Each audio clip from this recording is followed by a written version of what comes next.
माझं शॉप आहे, 2 वर्षापासून मी शॉप चालवतो.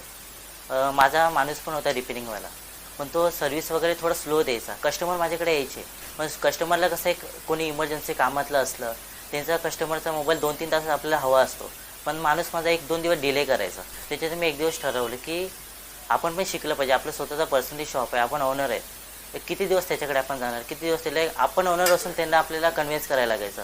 मी एक दिवस मार्केटमध्ये आलो, ठाणा मार्केटमध्ये. तिथे मी एकदा बोर्ड बघितला पवनी इन्स्टिट्यूटचा, तर मला थोडं असं वाटतं इथे ॲडमिशन घ्यावं. तर मी नंबर वगैरे काढला, त्याच्यानंतर मी कॉल वगैरे केला. तर कॉल केल्यानंतर नेक्स्ट डे मी इथे गेलो. तर मी तिकडनं मी ॲडमिशन वगैरे मला थोडं पटलं. मग मी ॲडमिशन वगैरे घेतलं. 2 महिन्याच्या कोर्समध्ये मी 1 मंथमध्ये एकदम थोडं बेस्ट झालो. रिपेअरिंग वगैरे मी स्वतः करायला लागलो. ते 2 महिन्याच्या कोर्समध्ये 1 महिन्यामध्येच मी 15-20 हजार रुपये कमवले. तिथं डेव्हलप वगैरे खूप काही गोष्टी झाल्या आहेत. मशिनी वगैरे सगळे व्यवस्थित आहेत. तुम्हाला ॲडमिशन घ्यायचं असेल तर पवन इन्स्टिट्यूटमध्ये नक्की आहे.